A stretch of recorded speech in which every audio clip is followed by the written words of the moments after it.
We start off with analysis of market or industry supply. And we say in the extreme short run, industry supply is fixed. That means we have a vertical supply curve. And therefore, changes in demand are simply going to change price and not the output in a given market.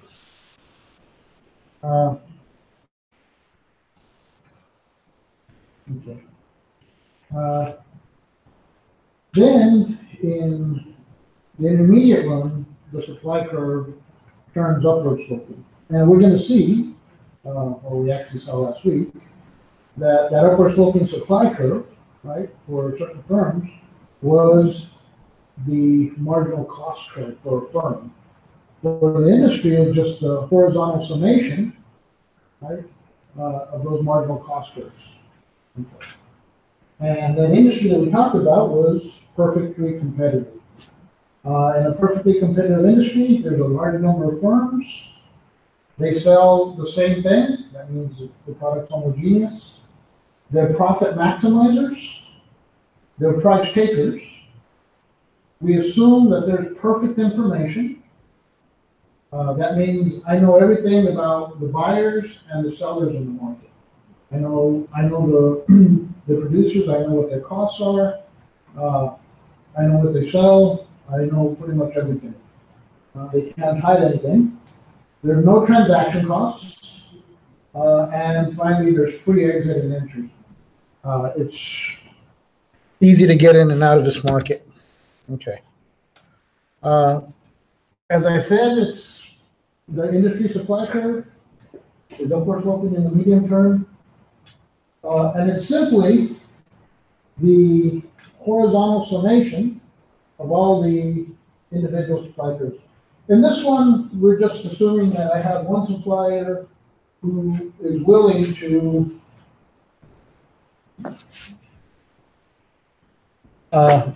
supply a positive amount down here under this price, but this supplier is not. So what that would mean, if these are the only two firms in a perfectly competitive market, the supply curve would be like this. It would be kinked, or it would have a flat portion. Of course, if I only had two firms, that would violate our assumptions about perfect competition, because there's a large amount of firms. This is just for illustration. Okay. Like I said, short run supply curve. Right. The quantity in the industry is simply the summation of all the supplies at every given price for each individual firm. Okay. So now I'm going to switch over to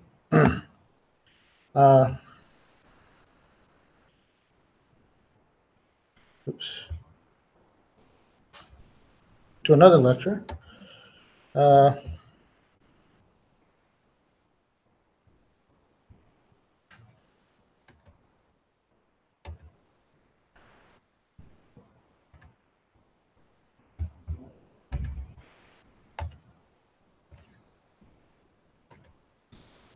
Okay.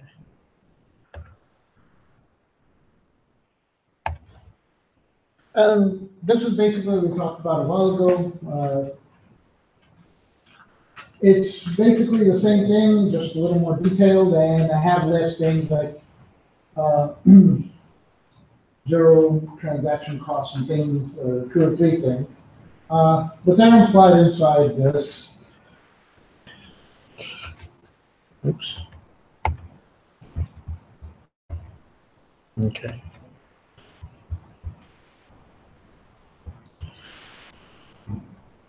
By the way, this you can find on my webpage under EGOG 6567, Lecture 7. Okay. Oops. I want to skip the imperfect competition for now and concentrate on perfect competition.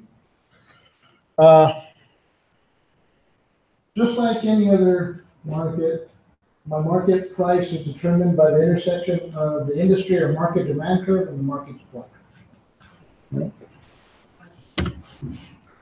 For instance, if I give you this example, I have an inverse demand curve, P equals 22 minus 0.5 QD, an inverse supply curve, P equals 4 plus 0.25 QS.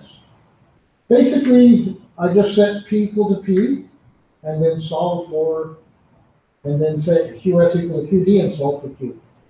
And when I do that, I get a Q of 24, and this is in thousands. And I plug that back into either my supply curve or my demand curve, and I get a price of change. If there's 1,000 firms in this market, equally sized firms, right, since there's 24,000 units, each firm will produce 24 units. So we have 1,000 firms producing 24 units each, and in the market we have 24,000 units of production. What that means is if one firm alters its output a little bit, right, it's not going to affect the market. It's not going to affect the price in the market. Now, if I'm one of these firms and I change my price to $10.50, nobody's going to buy from me.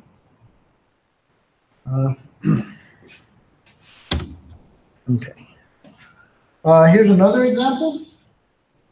I have a hypothetical demand curve, inverse demand curve, P equals 40 minus 0.0001 Q, and a hypothetical supply curve, inverse supply curve, P equals negative 0.254 plus 0.000025 Q. Again, I set the P's equal to each other, right? And I solve for Q using a calculator, a little bit of algebra, and I get 32,032. Entiendo, okay, entiendo la teoría de eso, pero vamos a poner, dice que cada firma produce 24,000 unidades, ¿sí? Bueno. Entonces, es como que impide que haya una firma que produzca 48,000 unidades. Por ejemplo, ahí cada firma, ¿verdad? Produce 24,000 unidades. No. Sí. Entre todas. El mercado. El mercado entre todas, ok. Pero todas producen lo mismo. Cada firma produce 24. Tengo 1000 firmas, entonces es 24,000 que produce la industria. Pero tienes que producir todas 24. Pues. O la suma. Bueno, esto es por suposición. A perfectly competitive market is theoretical. There really are none. Just like monopolies, there's no real monopoly in this world. So this is basically a starting point. The closest things that we have to perfectly competitive markets is a market for commodities. For instance, sugar, right? Basically, you have a sugar farmer in Florida. I don't think there's any sugar plantations or anything on the island anymore, right? Bueno, ahora en Isabela, Caña, pero no Hay caña, pero no a nivel de producción de azúcar. agricultura y local, cosas locales, pero no hay para suplir la. Anyway, a farmer, if he tries to charge more than the market price for sugar, right, he's not going to get it. Now, all the farmers don't have to be the exact same size, like in this example, right? But it's pretty close. And it might be that one farmer doesn't quite sell a homogeneous, I don't know enough about sugar to really know, that really doesn't sell a homogeneous product, that maybe his product is a little better than everybody else's product, and he could charge more. But like I said, that's the closest thing that we have to a perfectly competitive market or commodities. Lo que estoy diciendo es como que es un viaje, pero si cada firma, ese es el supply equation, ¿verdad? Y el demand.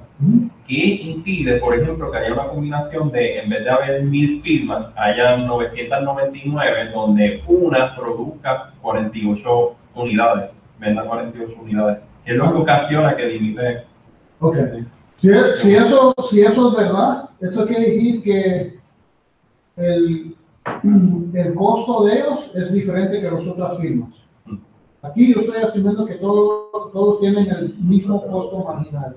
Como te digo, esta es una cosa teórica. I'm assuming that everybody has the same cost curve, therefore they have the same marginal cost curve. And if they face the same marginal cost curve and the market price is 10, right, they have to produce 24 units. It's a Pero, profit. exacto, pero es tan sencillo como que la firma A y B decidan, ok, no, me voy a casar, vamos a convertirnos en una firma. Y ya estoy produciendo 48 y mi costo.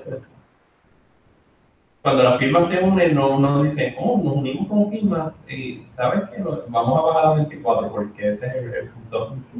I mean, it's possible, Sí. but in this case, it doesn't benefit the firms to merge. Because the market price is still 10, you're not increasing either one of the people's profits. But you're right, I mean, I'm assuming everybody has the exact same cost curve. It's probably not true in any market, even commodity market, that they have the same cost functions, right? Well, one farmer in the sugar might have lower costs than the other. But in general, they face a market price, and depending on their costs, that's how they set marginal cost equals marginal revenue, in this case, a flat marginal revenue curve, price. And they profit maximize according to that given price in the market. They're price takers, they can't go out and try to get a better price because any buyer knows that they can go to the market and buy it at a lower price.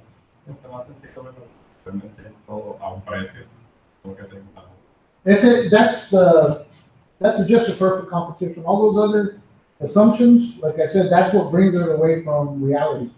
In the commodity market, we talk about sugar, oranges, you're talking about gold or silver.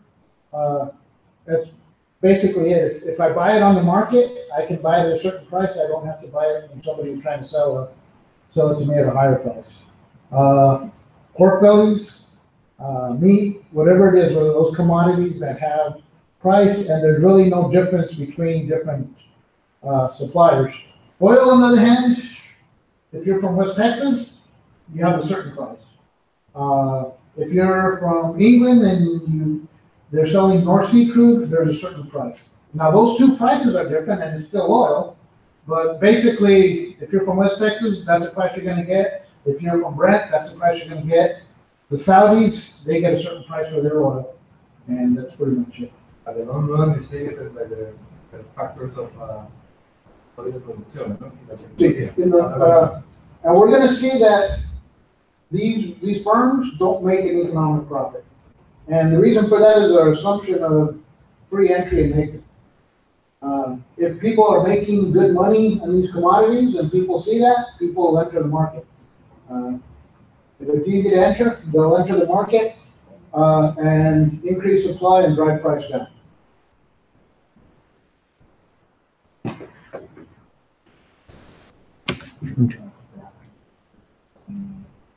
Okay, by the way, this is another example. It's not the same example. I just wanted to get it down too so you can see. Little more algebra, you need a calculator. But I solve for Q and I get 322,032 units. I plug that into either my supply equation or my demand equation, and I get a price of 780. Okay. If I draw that hypothetical supply and demand curve, right, the price is going to be determined at equilibrium where supply equals demand. I'm assuming that all firms are price takers, right? Where of those 1,000 firms, if I try to produce by myself 25 units, if I try to charge a higher price, right, nobody's going to buy from me. On the other hand, since the firm can produce as much as they want without affecting the price, individual demand curves are flat. Right? In other words, I'm a price taker.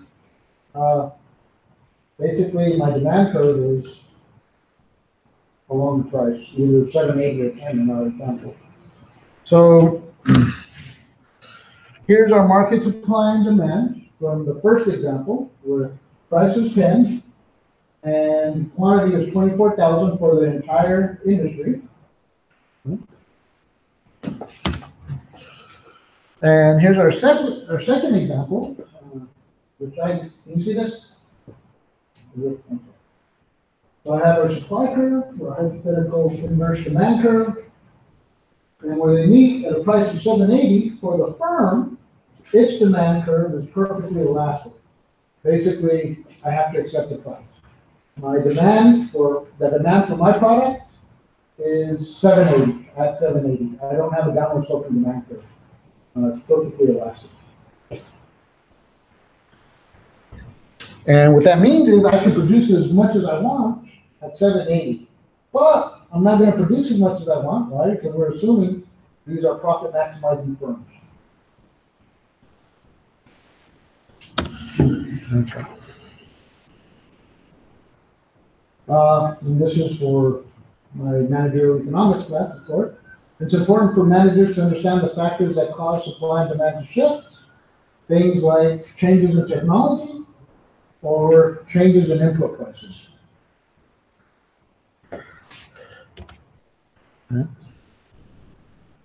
We know that a profit maximizing firm is going to set its marginal revenue equal to marginal cost. Since the firm has a perfectly elastic demand curve, in other words, flat, its marginal revenue is equal to price, right? If it had a downward sloping demand curve, the marginal revenue would always be below the price. And we talked about that, I think, last time, right? In other words, if I increase quantity, the price I get for my goods has to decrease because I have a downward sloping demand curve. That means the extra revenue I get is going to be below my demand curve. But if I have a perfectly elastic demand curve, right, $7.80 or $10, I produce one more unit, my added revenue from producing that unit is just going to be the price. So if I have a perfectly flat demand curve, marginal revenue equals price. And like I said, I know that a profit maximizing firm is going to set marginal revenue equals marginal cost. So therefore, for a perfectly competitive firm, we know price equals marginal revenue, and for the profit maximizing competitive firm, price will equal marginal revenue will equal marginal cost. Okay. So if I assume that this firm, in my second example, where we have a price of 780, has a marginal cost curve that follows, and I know it's a 0.000049 q squared minus 0.02114 q plus 7.6 equals 780. I go ahead and bring the 780 to this side, and I get the following quadratic formula. I get the following quadratic that I solve, right, with the quadratic formula, and I get quantity for each firm equaling 440, right? I divide that, or I take that number, and use it to divide the 322,032, if I remember right, divided by 440, and that'll tell me the amount of firms I have in this industry. Assuming, again, that they all have the same marginal cost curve. okay. Now back to my first example. We know that price is 10, right? We calculated it. Total revenue is, of course, P times Q. Total cost, I'm going to assume, is 1 plus 2Q plus Q squared. We know profit is simply total revenue minus total cost, right? And if I want to maximize profit, how do I calculate the maximum profit? I take the derivative, right, of profit, and set it equal to, yeah, perfect. So this is total revenue, the derivative of this is marginal revenue. This is total cost, the derivative is marginal cost, so it's marginal, marginal revenue minus marginal cost equals 0. So marginal revenue has to equal marginal cost, just what we've been doing the whole time, right? Now I have some graphs and tables, sorry. So we see here the price is fixed at $10. The revenue, right, increases and increments of $10 because the price is fixed. My fixed cost is 1, and we see that from our cost formula. Total cost is equal to 1, which is our fixed cost, that doesn't depend on Q, plus 2Q plus Q squared. So this is our fixed cost, that means our variable cost is 2Q plus Q squared. Right? So fixed costs are 1, our variable costs, you can see here increases 0, 3, 8, 15, and so on. Our total costs are just fixed costs plus variable costs. So we got 1, 4, 9, 16, etc. And my profits are simply total revenue minus total costs. And our profits are negative 1, 6, 11, 14, 15, 14, 11, 6, etc. And we can see that profits are maximized here at 15, where we produce a quantity of 4. Okay. And doing the graph, I have my total cost curve, and then I have my total revenue curve, which in this case is linear. And the difference at 4 units is 15. My total revenue is 40, and my total cost is 25. The difference being 15. And of course, taking that derivative, right, we get a maximum at 4 units. That slope is equal to 0. Of course, if we were really checking this, we'd have to take the second derivative. Of course, I don't make my MBA students take the second derivative. In fact, they rarely take the first derivative. Okay. So back to the second example. I skip back and forth just so the students aren't fixed on one example. So here, right, graphically, the price is 780. I have a long run marginal cost curve, which intersects my long run average cost curve at its minimum. Right? So, economic profits in this case, right, are going to be price minus my long run average cost at 440, the quantity of 440, times 440. So the difference between here and here for each unit I sell, so I multiply that by 440, and I get this yellow triangle here. Not triangle, rectangle. And that's my economic profit.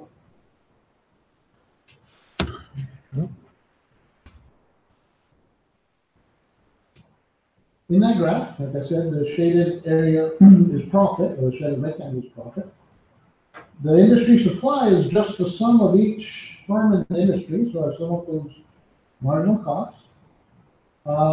Since each firm produces a marginal cost equals price, then the industry supply curve, right, is just a summation of all the marginal cost curves from the minimum point to the marginal cost curves, right, on upwards. In other words, the upward sloping portion of the marginal cost curves is, I sum those up and I get my industry supply curve, like we talked about at the beginning. So marginal cost, Q1, for the first firm, marginal cost for the second firm means they produce Q2. I sum those up at that price and I get Q1 plus Q2. And I do that for every price and I get this upward sloping market supply curve. Now, if there's profits, like I showed in the example, in the second example, or the graph of the second example, people will see this. Remember, we have free dissemination of information. Everybody knows what's going on. People start entering the market. As they start entering the market, there's more firms in the market selling at that same price. That means the market supply curve will shift out or to the right. That, assuming the industry demand curve is downward sloping, assuming that, means price is going to decrease. And it'll continue to decrease as long as there's an economic profit to be made. More and more people will enter the market. Okay.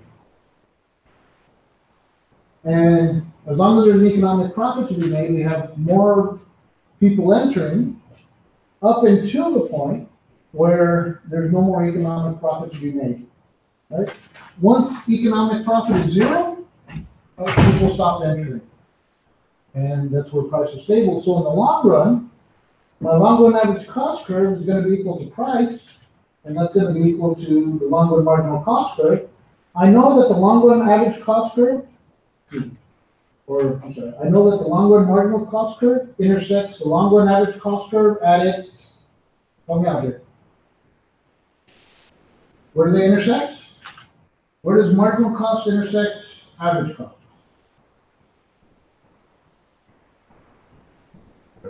Break even. I'm sorry? Break even. Okay. Equilibrium. It's equilibrium in the long run, but this is, remember the example I gave you with your GPAs? At its minimum, perfect. Yes. Right? Because as long as marginal cost is below average cost, right? I'm pulling my average cost down. Once it hits the minimum, right? They're equal. And then if it starts rising above the average cost, right? Then my average cost has to be increasing. So if I go back to that graph, right?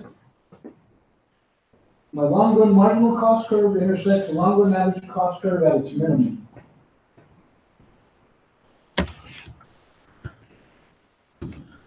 Okay.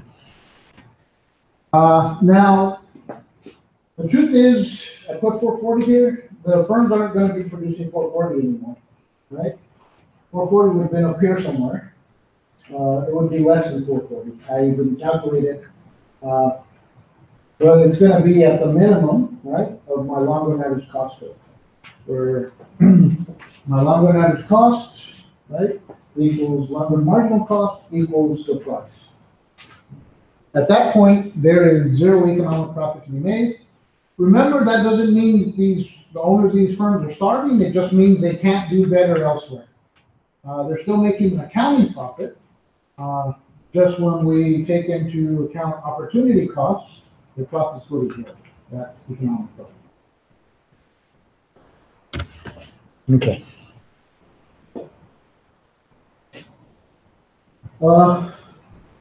What we already know, profit is maximized at the quantity of output, where marginal revenue equals marginal cost. So if I take the change in profit over the change in quantity, it's going to give me the change in total revenue over the change in quantity minus the change in total cost over the change in quantity. I set that equal to zero because I'm maximizing. This is marginal revenue, and this is marginal cost. Right? And of course, we know because we know that they have a horizontal demand curve, that marginal revenue is going to equal price for a perfectly competitive price. Okay. So going back to that first example, right? Marginal revenue equals 10, marginal cost equals 2 plus 2Q, and the marginal revenue equals marginal cost is 4. We actually already saw this when we took the derivative of the profit function a while ago. So, Here's our table, and you see that here marginal cost is increasing 2, 4, 6, 8.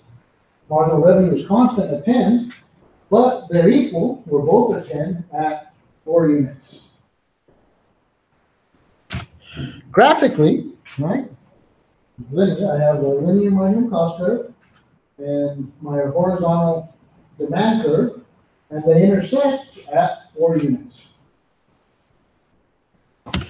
okay. Here's the same example that we did a while ago. And this actually I have in your lectures, right? Here, right? At price P2, right? Firm 1 has a positive economic profit denoted by this green triangle. That's the difference between price they sell at and average cost multiplied by the quantity sold. Average cost multiplied by Q2. Okay. People see that they have an economic profit, they enter the market. We have firms entering the market, shifting the supply curve outward to the right, and price comes down. And it continues coming down until we hit the price of P1, right? Where price is equal to average cost equal to marginal cost. In other words, the minimum of our average cost curve, and each firm produces a little less, Q1 instead of Q2. Questions?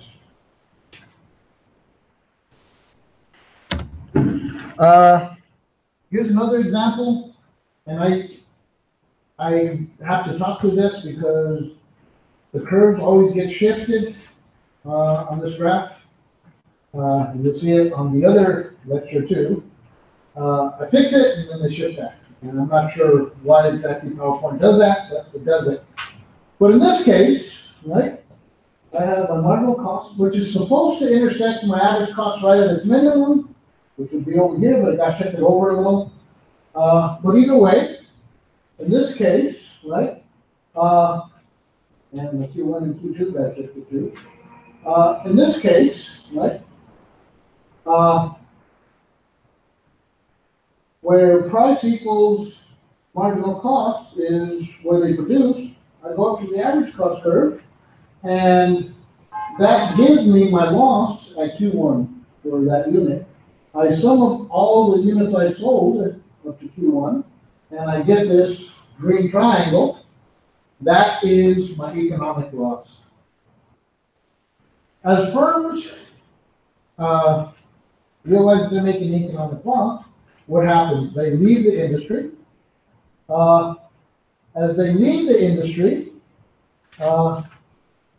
my supply curve shifts back,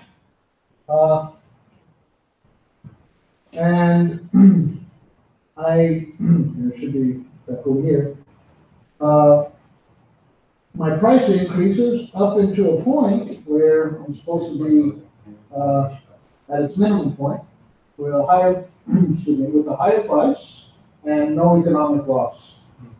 Again, the graphs are bad, so I need to do it on the board. Okay. And this is a shift in demand where I go from an economic profit to an economic loss. And I'm supposed to have a supply curve that shifts back here. So let's see if I can do this on the board. So I have supply and demand. Actually, there you go.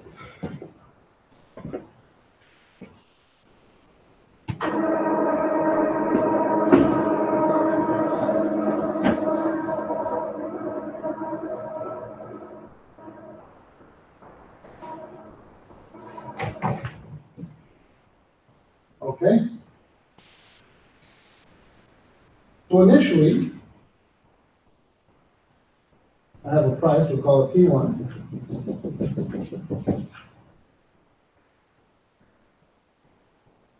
I have a market demand curve and a market supply curve. And I'm going to assume that at that price,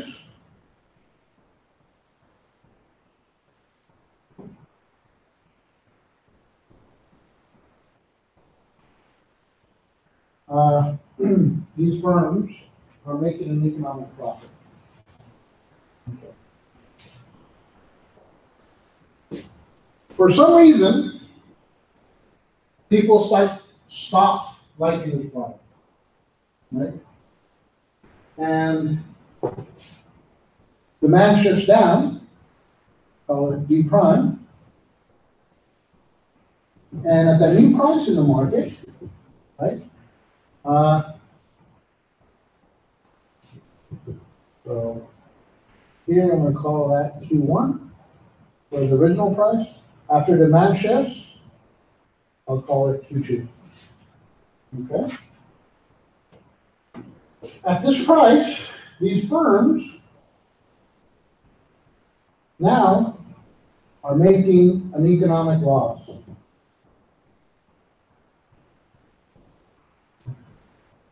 That's right there. When they're making an economic loss, what happens? Firms start to leave the industry. As more firms leave the industry,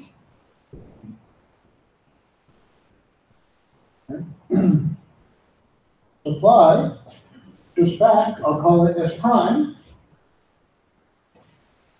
And at S prime, right, D prime, I have a price, I'm gonna call it P2.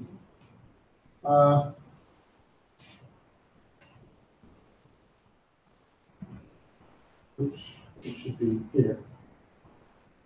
I drew that badly, I'm sorry. Remember, it's gonna be where longer marginal cost curve equals our longer average cost curve equals price.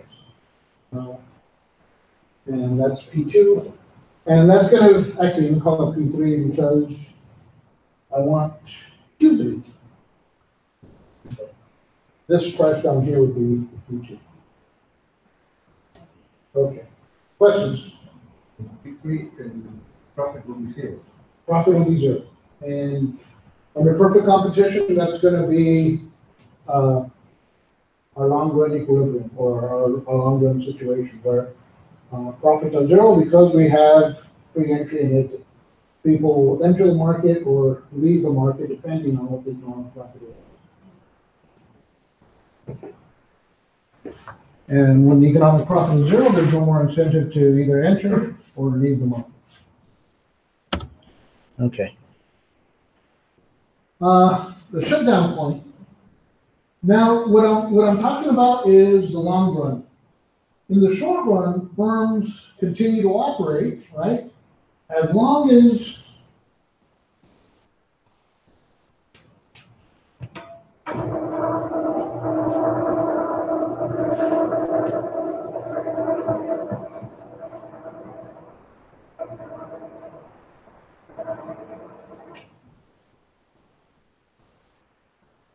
and it's supposed to intersect at the minimums here, from a poor drawer.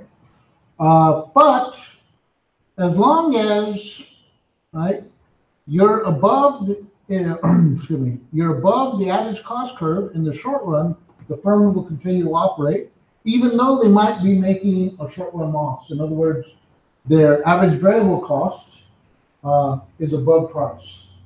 What that means is, they have fixed costs overhead. In other words, that those fixed costs are something that they have to incur no matter what. And they make less of a loss operating than they do if they shut down programs. So they continue to operate. Okay. So if price is less than average variable cost,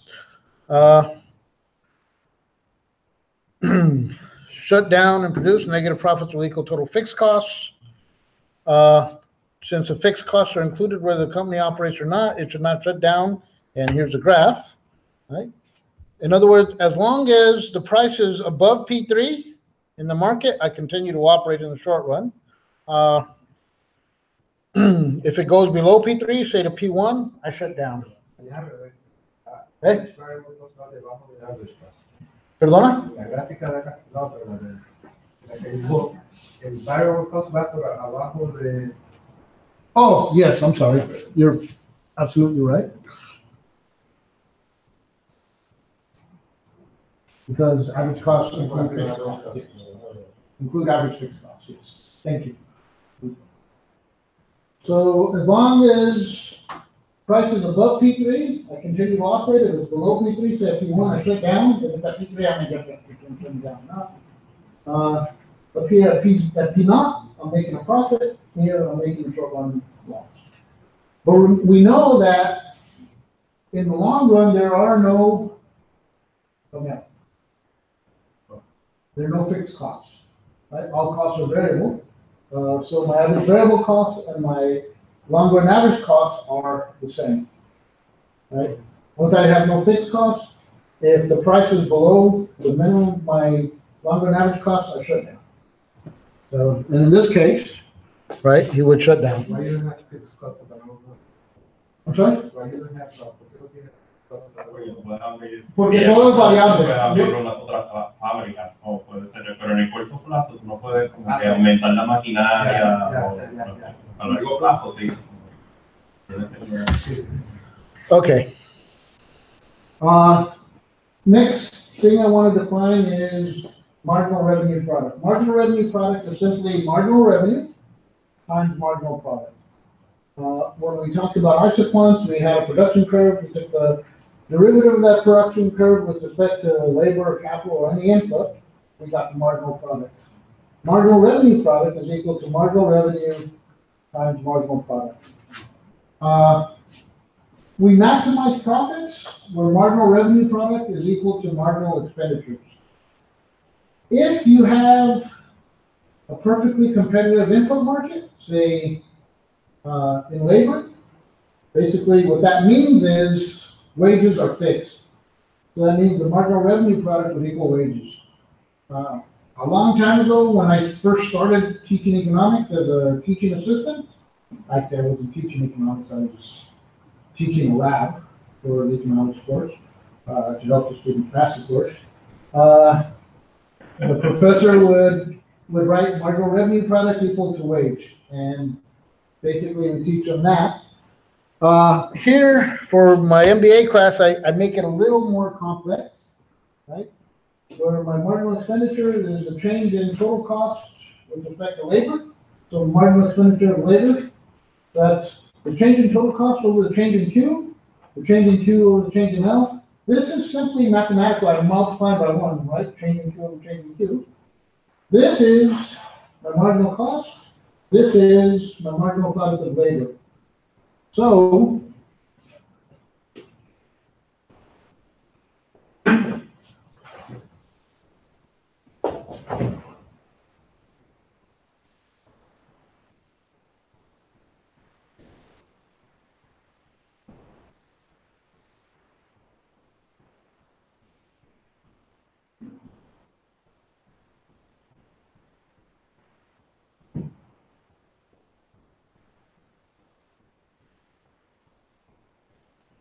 I have my marginal revenue product equal to my marginal expenditures.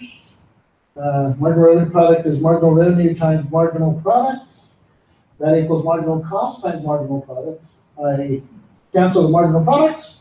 I get what we've been talking about the whole time. Marginal cost equals marginal revenue. Okay. The next thing I want to talk about is something known as producer surplus.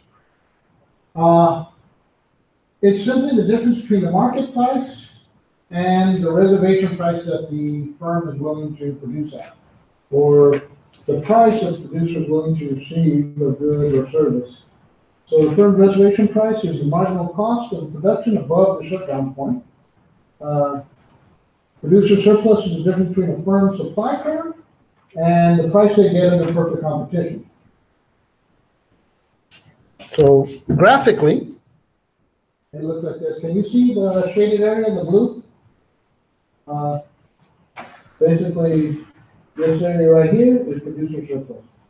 They're receiving this price, P star, but they're willing to, right?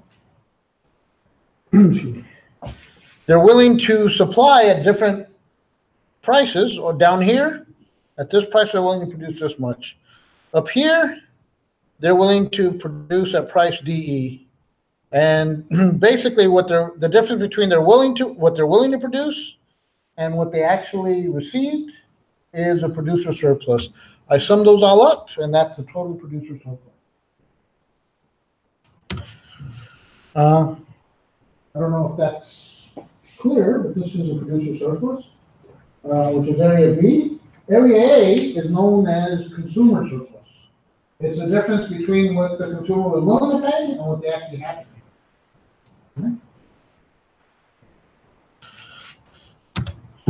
pay. So basically, social welfare in terms of supply and demand is consumer surplus plus producer surplus. When we talk about monopoly, we're gonna see that, it reduces welfare by reducing both consumer surplus or eliminating part of consumer surplus and part of producer surplus. And it also transfers some of the wealth from consumer to producers. It's later on. The long-run equilibrium of a perfectly competitive firm, we've already talked about this. The quantity produced is such that profits is equal to zero, and the price is equal to the lowest point on the long-run average cost curve. If firms are earning negative profits, then firms will exit. Supply will shift back until they have zero economic profit. If they're earning positive economic profits, the supply curve will shift out as firms enter the market, lowering the price. And here, I don't know if this graph is better or worse than mine, probably better. So we have a short run marginal cost curve, a long run marginal cost curve, a short run average cost curve, and a long run average cost curve. And we saw last time the long run average cost curve is made of the envelopes of the short run average cost curve. And this is the minimum where they're equaling the minimum. In other words, this is the optimal size plant, equipment, or whatever else that you can vary in the long run that you can't vary in the short run. So basically, this is the optimal plant, the optimal machinery that I need, right, in the long run. Okay. Okay, next is constant cost industry. So I'm going to go ahead and switch back to your lecture.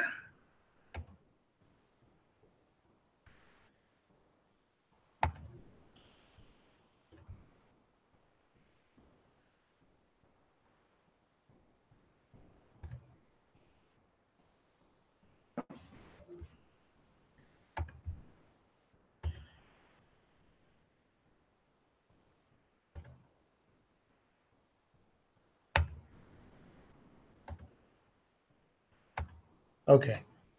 And this is where we left off in your lecture, right? Well, we saw that for the firm, right? I'm sorry, for the industry, the supply curve was simply the summation of all the supply willing to be sold at each individual price for each individual firm. I sum up all the firms at each individual price, and I get the market or industry supply curve.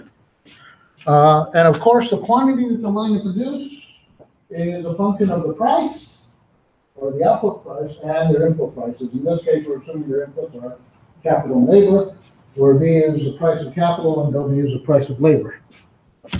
Okay.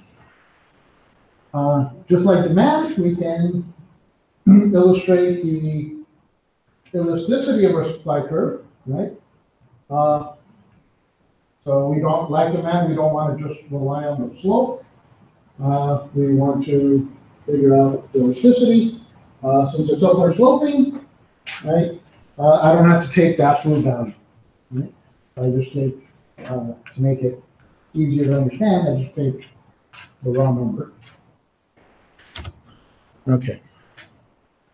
So this is an example from Nicholson, right? Suppose I have a short run total cost curve that's equal to 4B plus WQ squared over 400.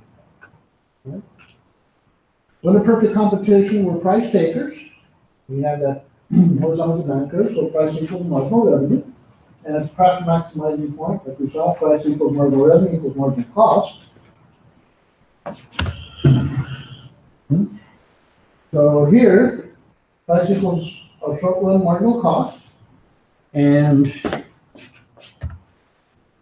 if this is my total cost, what's my marginal cost? Pardon? Okay. What's the derivative? You guys should be able to do this one in your head.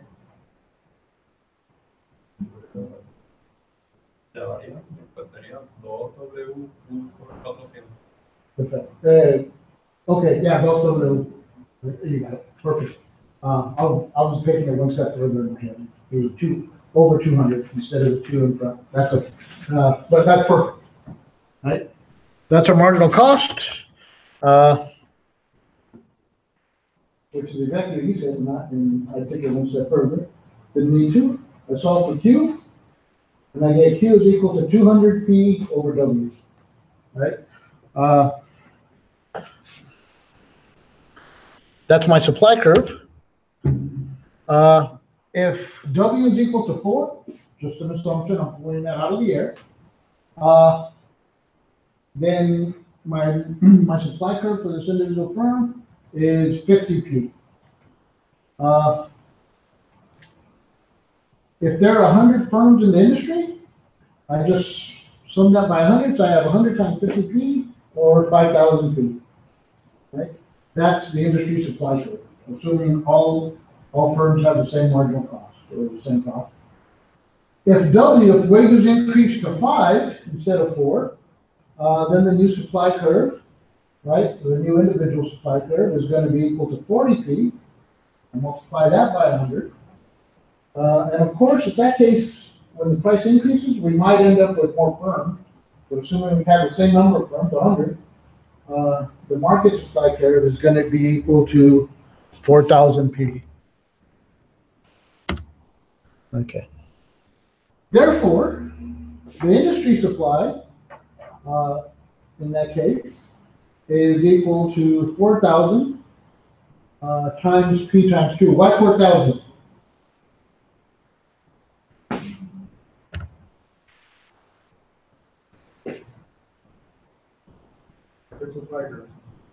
Okay, that's a market supply, but why am I using 4,000 in the electricity?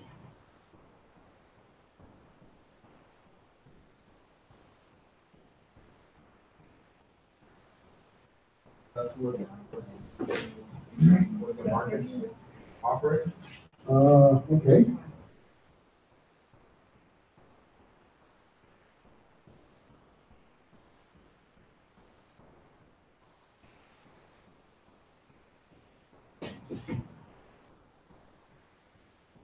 I can rewrite that. Actually, it's not partial there because I only have 2. That help?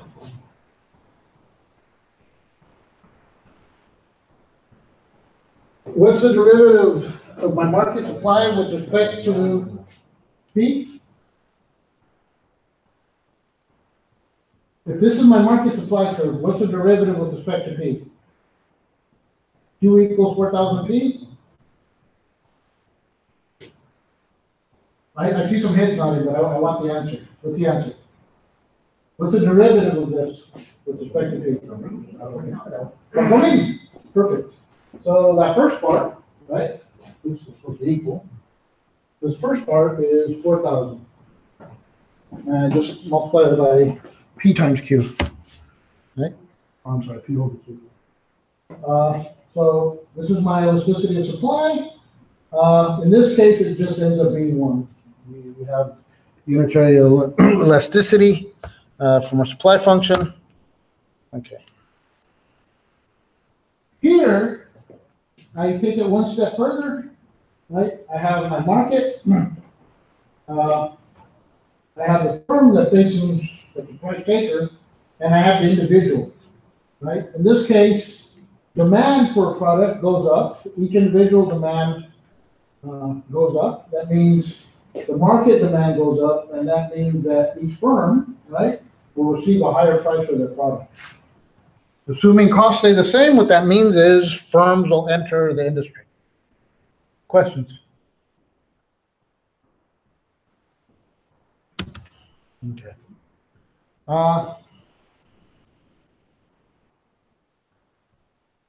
What's the difference between this demand curve and that demand curve? And that's what I was looking for.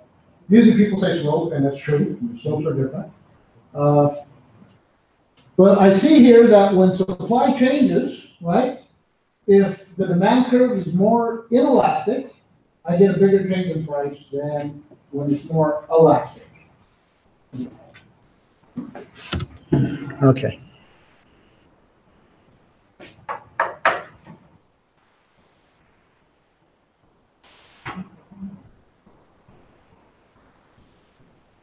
Tell you what, I'm gonna leave it there, since I don't wanna give you too much new material before the exam, that's not gonna be on the exam. Questions? Questions on the material today, questions on any material, up until now that's gonna be on the first part? No va a ser como el que no hicimos, ¿no? El que lo entregó, como un tipo de decisión así. It's gonna be similar, I'm gonna try to make it more qualitative. It's not gonna be substantially more qualitative, but I'm gonna do my best to make it more qualitative. But it's gonna be similar to the practice exam I posted. Realmente la branch de parte de labor and utility, de labor and capital y de branch parte The consumidor. de consumidor, exacto. Okay. Yeah, it's gonna be basically consumer theory, utility theory, and then costs. So costs and profits are still open. In fact, if I remember right, the last question was on profit and costs, right? Sí, marginal cost for So yeah, I mean, it's open, but that's basically what we've covered so far. Utility theory or theory of the consumer, theory of the firm, and we started on profits, marginal costs, and revenue.